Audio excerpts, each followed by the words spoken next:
So what we have here is variations of Beosound 8. Yes. Or Beoplay A8 as it ended up with. Yeah. But with the screens?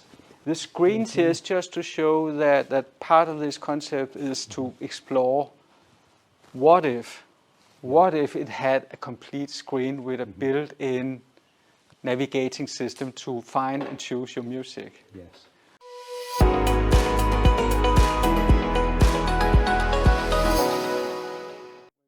At that time, YouTube was really catching on, Yeah. and MTV and all this stuff. So we were like saying, for young people, maybe they're into music videos. Yeah. So it was like a test. How would it be if you had a music system with a 14-inch television screen in the center, Yeah. giving not only your music but also giving your music videos as entertainment?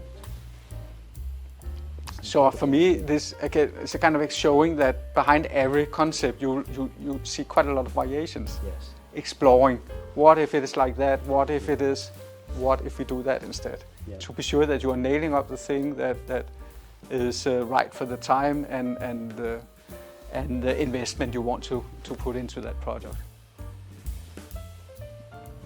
Now these look familiar. Yeah, that is the family of Beosound 1 and 2 second generation. Yeah.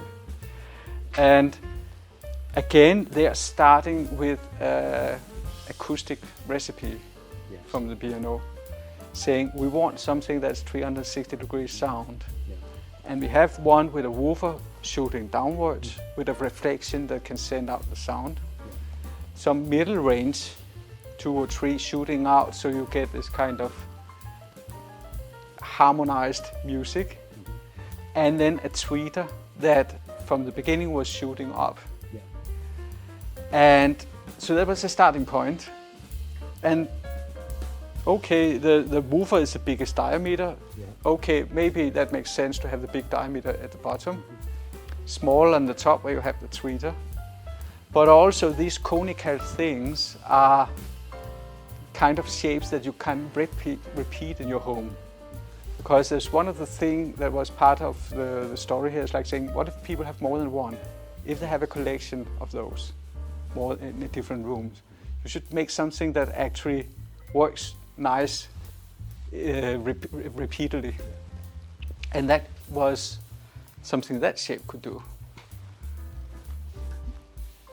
When we are doing that, it strikes me that it's actually a speaker where you really can't see the speaker drivers. No. So part of it was in the process I was asking, because they were having these tweeters shooting up. Yeah. And I was saying, what if we were taking, if we were doing like that, they would disappear. And you only had this kind of acoustic surface, hard surface. So if you did like that, it would disappear. Would that be possible? Yeah. On BLR9 you see the tweeter, don't you, Yeah. at the bottom? So it was about asking, so we asked the acoustic people one meeting, would that be possible? And they were saying, well, let's test it. And they tested it, and actually, which is pretty lucky, they found out that it helped improve the sound, because doing like that, it had a tendency to put some of, even though you had the reflector from the lens, it was putting the sound direction too much up directional. Whereas doing that, you had a distribution that was more horizontal. Yes. So that was one of those times where you're actually feeling that those compromise actually becomes an improvement. Yeah. And then up here was, of course, you could say, okay, it's natural volume. You have a round thing. It's to, what do you say, straight ahead, no-brainer to do a volume like that. Yeah. But then we had the things about like you pause, you play, understandable, but also you swipe. And say, yeah, you swipe. I want it without graphics, because it should be like this pure shape.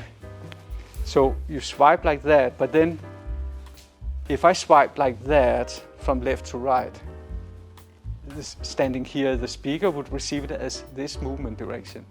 But if a guy comes in that direction and does the same swipe, the result is read completely opposite by the speaker. And so that's basically not possible. But those people up there, they're ready to these challenges.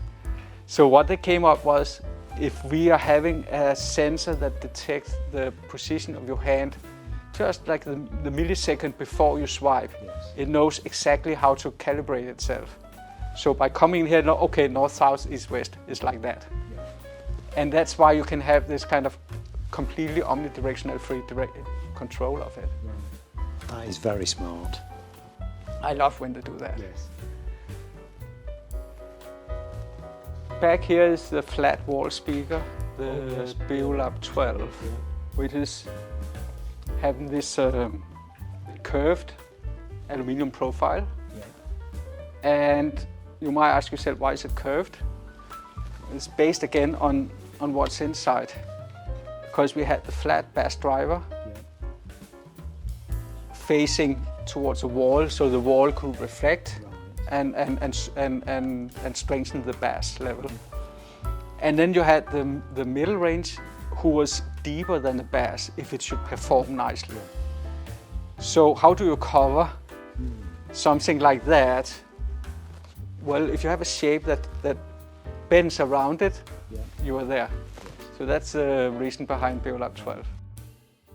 Well, thank you, Torsten, for letting us come and have a look around this amazing space, and for telling us some of the hidden insights that came into B&O products. It's really been my pleasure. Thank you. Thank you very much for watching, and please stay tuned. We've got lots more amazing B&O videos to come soon.